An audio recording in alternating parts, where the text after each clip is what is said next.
Thank you very much. It's an honour to be here today in Bangkok in Thailand presenting to you. We're just going to put a lectern up. I'm going to need a few notes when I'm speaking today. Just share with us, please.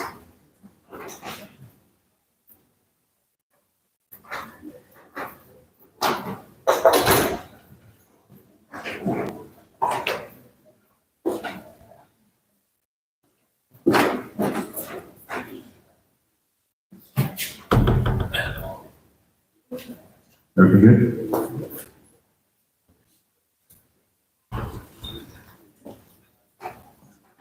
Okay, that's 3 microphones I've gone through already, so I'm trying to keep up with the last presenter in changing microphones.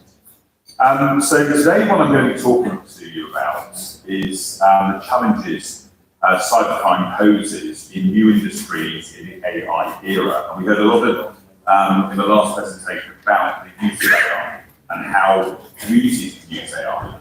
But first of all, I want to pay my respects and thanks to the Thailand Senate Committee on ICT and subcommittees on digital economy and society for inviting me to present. As Thailand accelerates its digital transformation and embraces AI-driven industries, the country faces increasing cybercrime risks that threaten businesses, governments, institutions, and individuals. I will explore some of those evolving cybercrime threats in Thailand's AI-powered economy, the nation's cybersecurity preparedness, and the necessary adaptations to mitigate risks effectively. But who am I to talk about this? I've had over 40 years in public service. I started my career in 1983 as a communications operator in the British Royal Navy, age 16, just after the Falklands War between Argentina and the United Kingdom. My first role was doing Morse code. I got taught to touch type, and as a 16-year-old, I thought, why do I need these skills? When are these possibly ever going to become useful? Probably the touch typing is one of the most useful skills that I was taught as a youngster. Now, during my career in law enforcement, it's been pretty varied. I've worked in forensics, digital, and my last 5 years I served for Interpol for 196 countries. I was based in Singapore running Interpol's global cybercrime program, which at my end of my career, not realizing where it would end up, was a fantastic place to finish in such a role. As part of that role, though, I had to understand national strategies and international strategies. And I'm pleased, first of all, to recognise that Thailand has a national AI strategy and action plan for 2022 to 2027. When we look at that plan, and it's always good to have a plan, but sometimes the plans don't pass the test. But there's 5 key points that I see within that: preparing clients, readiness and social ethics, law and regulation for AI application, developing national infrastructure for sustainable AI development, increasing human capability in improving AI education, driving AI technology and innovation development, and promoting the use of AI in public and private sectors. Now, being a government servant that I was for 40 years, when I read a strategy like that, I know it's going to cost some money.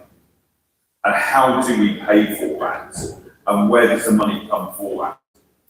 15 years ago, when that word cyber started appearing, that changed the whole law enforcement landscape.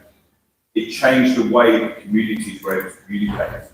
When I first joined the police in 1990, we had a folder put on the desk, and our sergeant would go through all the different jobs and would rip the corner off the bottom of that paper. That's how I would know the job had been completed.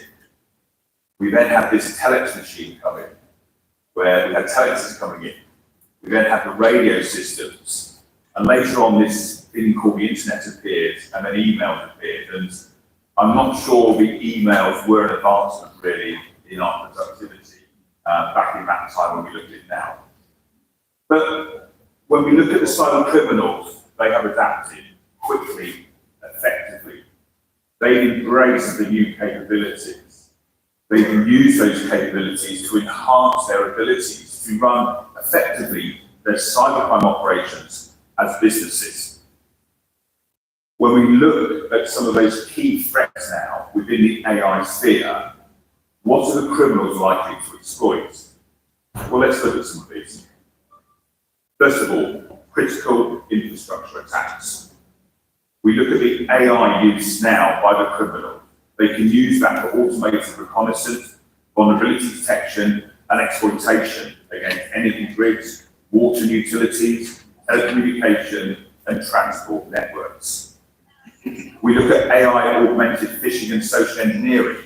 Now, sometimes in this cyber world, it gets a little bit technical. And sometimes maybe we're a little bit embarrassed to ask what these terms mean. I was often that one, as the director of cybercrime at Interpol, put my hand up and say, sorry, can you explain that to me? Because I don't understand it, I can't help prevent, detect, investigate, or disrupt the cyber criminals. And sometimes in the AI space, we hear AI. But what does that actually mean to all of us? How do we understand AI? Well, in that phishing and social engineering, what AI is able to do then is to generate really personalised phishing emails from open source intelligence. The research that criminals now can do is at a press of a button. The volume and scale will increase. We look at large-scale disinformation and cognitive warfare. AI can generate synthetic media, deep fakes to spread disinformation. We can have these AI bots that manipulate public opinions on social media. It can drive misinformation and it can erode trust in institutions and governments. We also look at automated exploitation of zero-day vulnerabilities. So these are these vulnerabilities in these systems and these networks, which people may not have seen, but AI is able to look at these, bring them out, and find the software flaws before the patches are released. They can weaponize malware to adapt to the real-time defenses as well. We look at AI-powered supply chain attacks. It can map and identify the weaknesses in our supply chain. It can self-learn as well in case of malware and adaptive attacks such as ransomware. As we move forward now using the Internet of Things and we develop our smart cities, we're expanding that attack surfaces that criminals can exploit. We also have to look at the AI-empowered insider threats. This is something that's always existed in organisations where the insiders may come in. But actually, now with AI, it can analyse behavioural patterns to identify and recruit insider threats. It generates synthetic identities that bypass background checks. And it can automate data exfiltration without detecting and triggering detection of it. And I'm going to mention quantum as well. So these are the future risks that we have to prepare for as well. And we saw the last presentation there as well, talk about quantum computing and the power that will introduce as well. But it's not all bad news.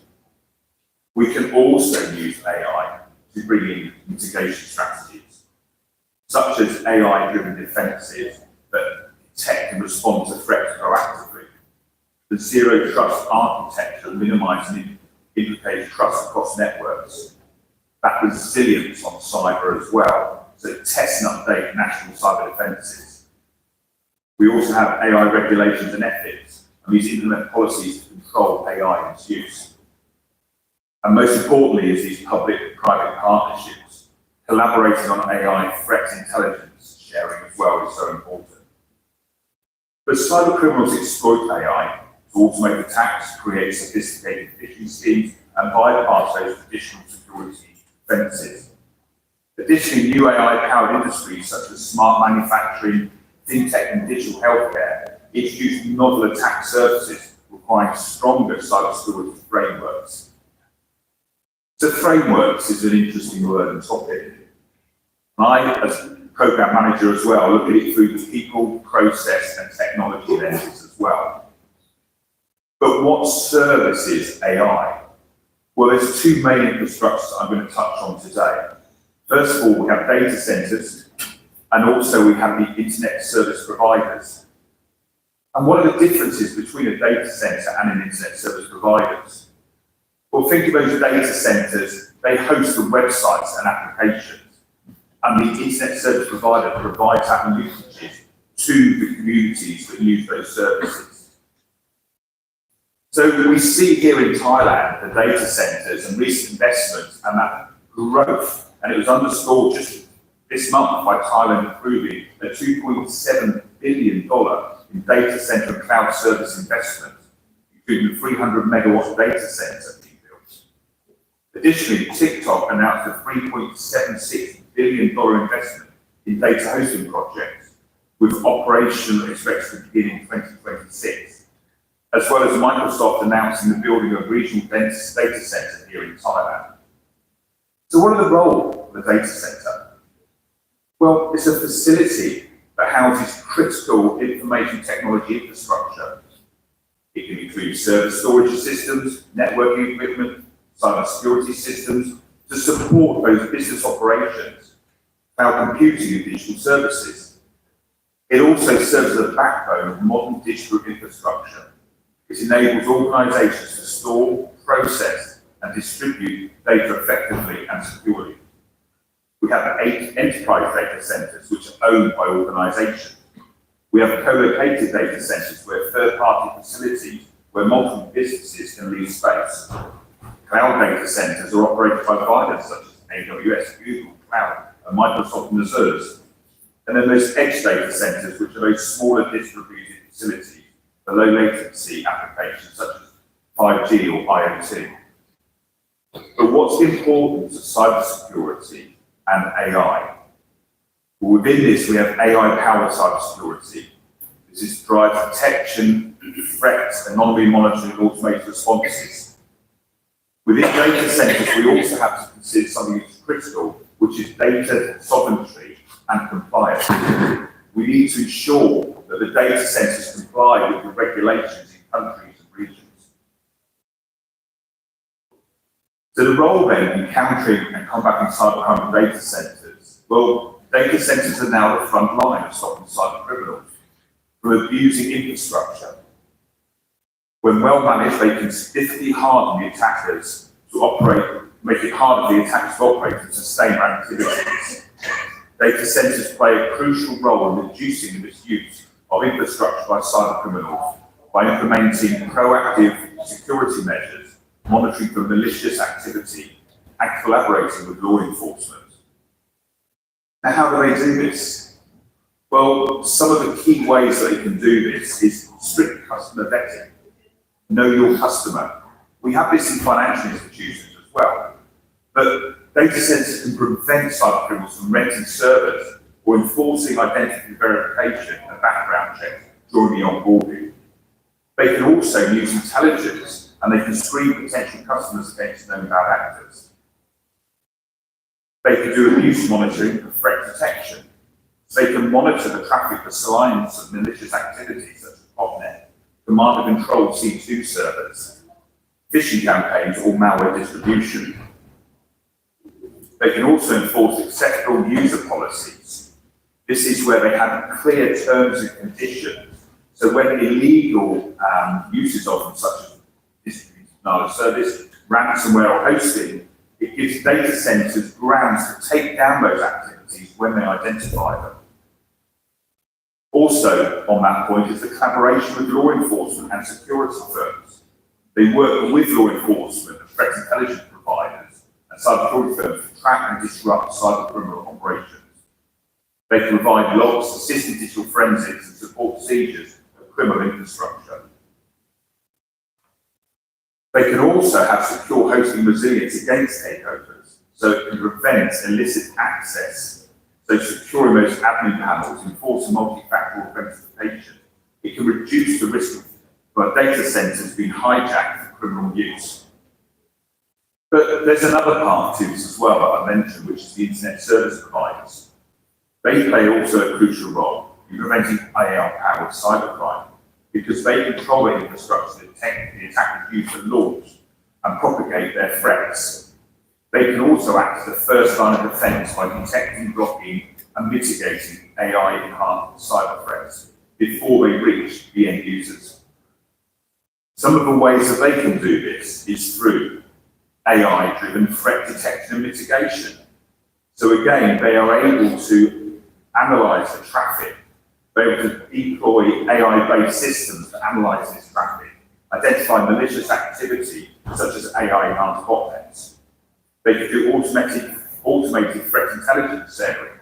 So these AI models, they can continuously analyze cyber threats and share in real time indicators of compromise with government agencies, enterprises, and cybersecurity firms. So AI-powered DDoS protection as well. This is where they can mitigate distributed denial of service through AI models. They can distinguish between that legitimate traffic and also that illegitimate traffic as well, automatically filtering out malicious requests.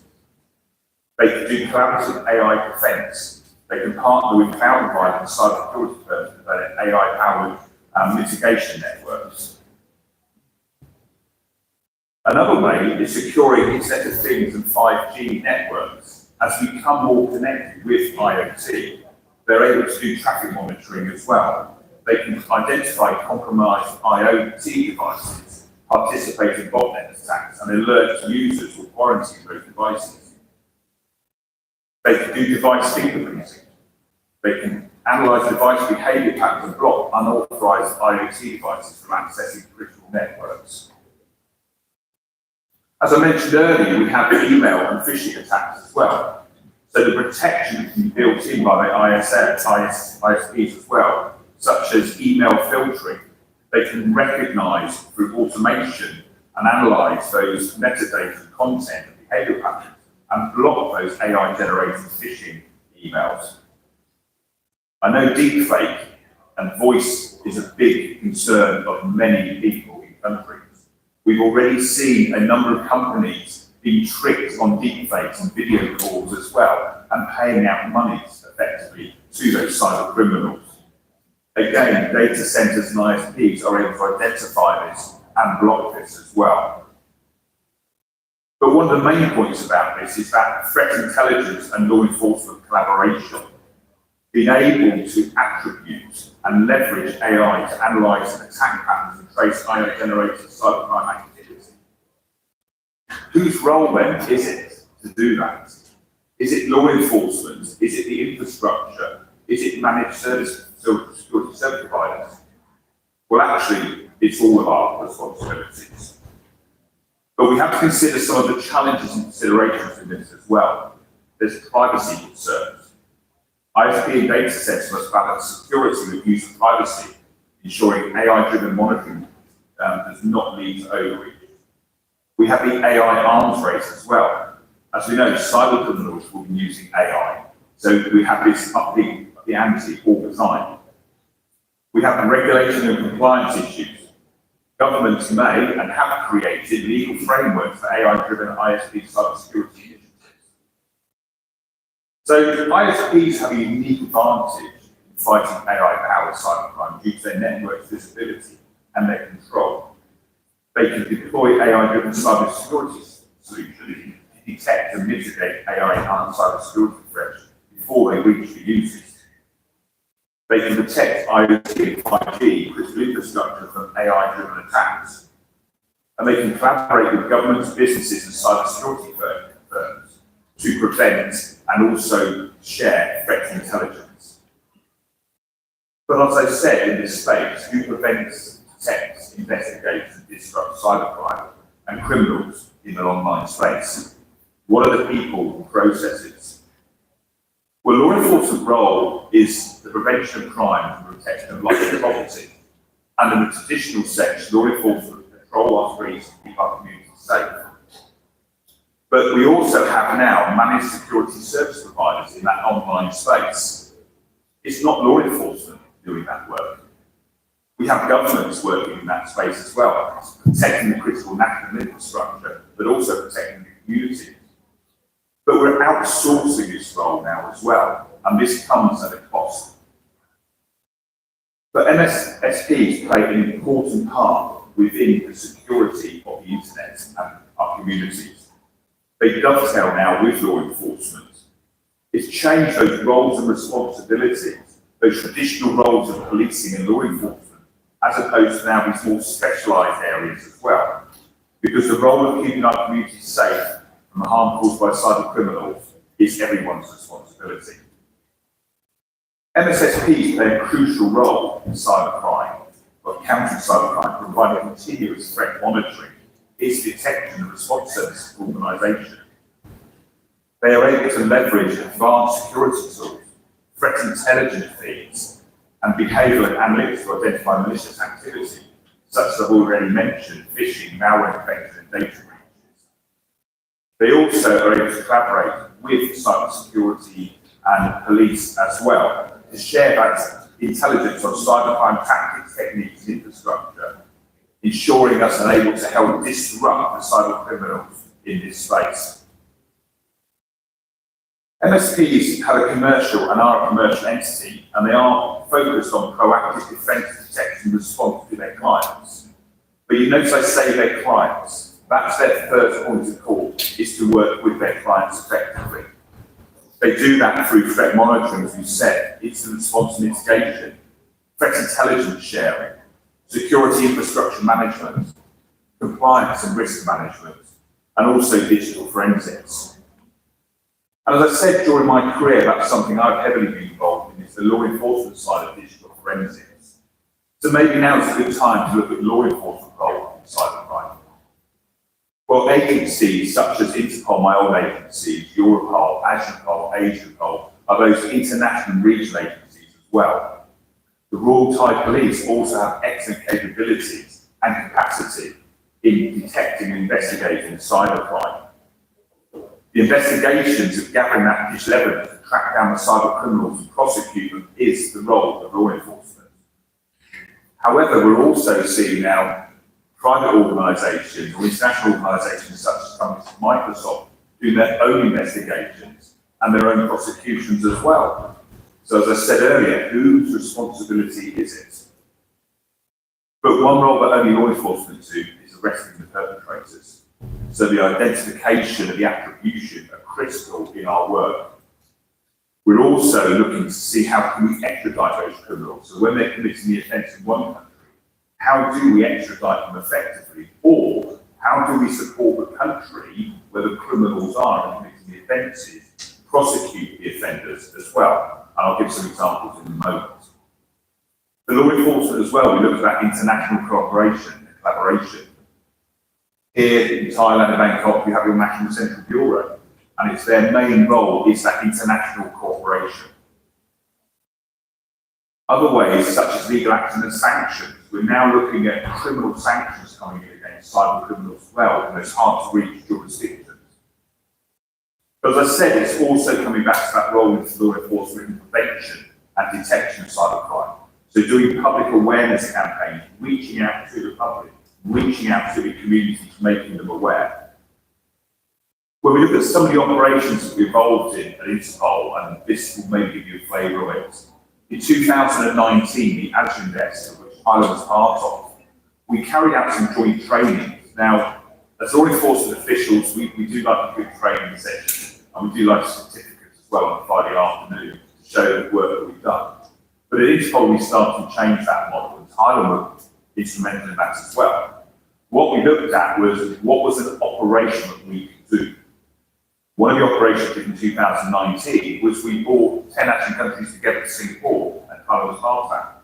And we brought law enforcement together with the national cybersecurity centres into our offices and our building. And we identified there was a vulnerability in Myrotech routers. And these are sort of routers often used in hotels and industry places. And what we got with the police and the cybersecurity agency was to come up with a plan about how could they work together effectively. Now, in some countries, it's the first time that law enforcement and the government entities come together. And that was our role at Interpol, was to bring together law enforcement, but also the private sector and other entities as well. What we're able to do then in the Myrotech routes is to identify the vulnerabilities and give that information back to those law enforcement officials. They came up with an operational plan, so when they went back to the countries, they went and identified the routers that were vulnerable in those hotels. And they went and did what police did. They knocked on the door, they had a conversation, they explained the vulnerabilities to them, and then the hotels were able to mitigate those vulnerabilities. But I think that signifies a real change in policing. And my time at the National Crime Agency, when we first started investigating cybercrime, we were very much chasing cyber criminals. And by that I mean we waited until the victim reported it or we saw a large data breach. So we came up in the last few years with a 5-step plan about how we address cybercrime. And of course, the cybercrime victims are really, really important. But as I said, the role of law enforcement is to prevent cybercrime. So what we started looking at was the infrastructure. And guess what? It's their service providers, data centers. The infrastructure was hosting them and allowing them to commit those activities. So we looked to see about how we could disrupt that infrastructure. We looked at the financial services underpinning those criminal activities. So whether it's virtual currencies, how do they move that money around? How could we disrupt that money flow? But one of the key parts of this was that initial access and that compromise, and the brokers that were responsible for that, to do those network intrusions. How do we interrupt those activities as well? And then the marketplaces and forums, the dark web, the online places where the criminals will go to buy their tools and share their information. Now that dovetails very nicely then with managed security service providers and law enforcement, how we work together. We can look at a cyber attack and a criminal activity, whether it's a ransomware or a fraud. We can look at the significant harm together and the financial losses.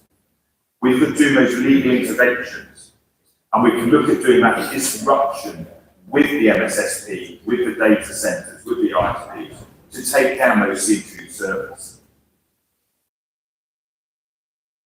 So when we look at mitigating these AI-powered cyber threats and cyber crimes, what do we need to consider? Well, there's some core components within that. We have that AI cybersecurity ecosystem. So we have those cyber defense technologies which we need to look at. And that's that integrated defense model. And that's AI cybersecurity that works through early threat detection, proactive threat hunting and prevention, automated incident response, collaborative and information sharing partnerships, and the AI model of security and aversive testing as well. You then look at that strategic side as well, the stakeholders and collaboration. We have the government and regulatory bodies, and we see in Thailand we have those strategies. We have to have those strategies and policies and regulatories with compliance, but also we need a clear program to support that. What are the outcomes? What are the outputs? How are we going to improve what is already there? We look at the data centers, ISP and cloud providers within this space. What are their roles and responsibilities? The private sector and enterprises. And we've heard also earlier about academia and research institutions. Now within this space, of course, we have cybersecurity vendors and we have AI labs as well. They are looking at our malware detection, analysis platform, but also we need to look at ethical AI developments. At Interpol, we created a framework and a toolkit for law enforcement to use in AI as well in their investigations. Those key cybersecurity frameworks and standards, we have many, many standards over in many, many different fields. But again, we look at that risk management framework for AI security and best practice, such as NIST. We look at the MITRE model as well for adversarial threat landscape for AI systems. The zero trust and cyber resilience standards, AI regulation and ethical governance. And I'll just make one point here as well, which is really important for law enforcement.